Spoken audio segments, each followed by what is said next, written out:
అందరికీ నమస్తే, నేను కళ్యాణ్ యాదవ్. అయితే మనం ఒక కాంగ్రెస్ సీనియర్ వ్యక్తి ఆయన గురించి ఒక వారం 10 రోజుల నుండి వీడియో చేయాలనుకుంటున్నా. తను ఎవరో కాదు, కాంగ్రెస్ స్పోక్ పర్సన్ అద్దంకి దయాకర్.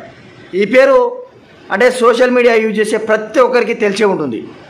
ఎందుకంటే టీవీ డిబేట్లలో కూర్చొని ప్రత్యర్థులకే కాదు అక్కడ యాంకర్స్ కూడా చెమటలు పట్టించేంత తెలివి ఉన్న వ్యక్తి కాంగ్రెస్లో ఎవరైనా ఉన్నారు అంటే అది అద్దంకి దయాకర్ గారు. గతంలో 2018లోనే తుంగతుర్తిలో పోటీ చేశారు. దాదాపుగా 50-60 వేల ఓట్లు కూడా వచ్చినాయి. అలాంటి వ్యక్తికి 2023లో పక్కా సీట్ అనుకున్నారు. కానీ ఏమైందో తెలియదు, ఆయనకు రాలేదు. అక్కడ వేరే వాళ్ళు నిల్చున్నారు, గెలిచారు. తర్వాత ఏదైతే నామినేటెడ్ ఎమ్మెల్సీ ఉన్నాయో అందులో అది వస్తుంది అనుకున్నారు, అది రాలేదు. అయితే వరంగల్ ఎస్సీ రిజర్వ్డ్ కాబట్టి ఎంపీ సీట్ అయినా అట్లీస్ట్ వస్తుంది అనుకున్నారు. ఎందుకంటే ఇప్పుడు కాంగ్రెస్ హావా ఉంది కాబట్టి ఆయన పెద్దగా పెట్టుకోకున్నా కూడా ఆయన వచ్చే అవకాశం ఉంది కాబట్టి ఆయనకి ఇస్తారు అనుకుంటే నిన్నటి వరకు కూడా కాంగ్రెస్ను విపరీతంగా తిట్టిన కడియం శ్రీహరి వాళ్ళ కూతురికి ఇచ్చారు. ఎందుకు ఇన్ని అవమానాలకు ఎందుకు అద్దంకి గారు గురవుతున్నారు?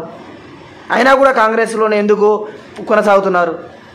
దెబ్బ మీద దెబ్బ పడుతున్నా కూడా ఆయన అంటే రూలింగ్లో ఉంది, ఏమైనా చేస్తే చిన్న చిన్న పనులు ఏమైనా చేసుకోవడానికి, చిన్న చిన్న బిజినెస్లు ఏమైనా నడిపించుకోవడానికి ఈయన మళ్ళీ రేవంత్ రెడ్డి గారికి ముఖ్యానుచరుడు. ఇలాంటివి ఏమైనా ఉన్నాయి కాబట్టి పార్టీ మారట్లేదా? ఎందుకు దయాకర్ గారు మీకు ఇన్ని అవమానాలు?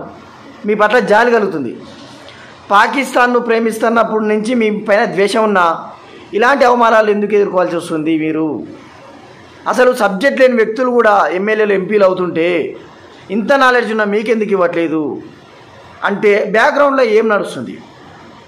కోమారెడ్డి బ్రదర్స్, ఎప్పుడైతే కోమారెడ్డి బ్రదర్స్ని మీరు అత్యుత్సాహంతో మీ వెనుక రేవంత్ రెడ్డి గారు ఉన్నారని రెచ్చిపోయి పార్టీలో ఉంటే ఉండండి లేకుంటే దెంగే అన్నారు. ఆ రోజు నుంచే మీ రాజకీయ భవిష్యత్తుకు కొలాప్స్ అయిందని చెప్పుకోవచ్చు. ఇది క్లియర్ అని నాకైతే అర్థమవుతుంది.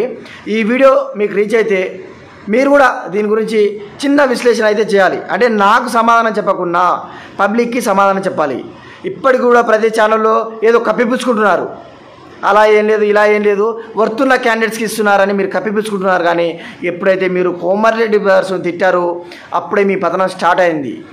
రేవంత్ రెడ్డి గారికి తెలుసు అద్దంకి నా విధేయుడు అని, కానీ ఆయన ఏం చేయలేడు. ఎందుకంటే అక్కడ మొత్తం రెడ్ల రాజ్యం ఉంది. ఆయన మిగతా రెడ్లను కాదని మీకు ఇస్తే ఆయన పదవే ఊస్టింగ్ అయ్యే అవకాశం ఉంది. కాబట్టి ఎప్పుడైతే మీ నోటి దూల ఉపయోగించారో అప్పటి నుండే అదే ఒకటి అద్దంకి గారు, మీరు ఆ పార్టీకి ఎన్ని సంవత్సరాలైనా సేవ చేసినా వాళ్ళు రెడ్డిలు అండ్ డబ్బున్న వాళ్ళు. మీలాంటి మంచి కార్యకర్తను కూడా వాళ్ళు లెక్క చేయకుండా ఇలా తీసిపారేయడం జరుగుతుంది. కాబట్టి కొన్ని సందర్భాల్లో ఆవేశమైనా కూడా వాళ్ళు ఒకటే అవుతారని ఆలోచించి కొంచెం నోరు తగ్గించుకుంటే మంచిదని నా అభిప్రాయం. దీని గురించి అద్దంకి దయాకర్ గారి గురించి ఈ వీడియో గురించి అంతా తెలిసిన వాళ్ళు మీరేమనుకుంటున్నారు? ఆయనకు సీటు రాకపోవడం వెనకాల ఎవరస్తా ఉంది అనుకుంటున్నారు? కామెంట్ రూపంలో తెలియజేయండి. Thanks for watching.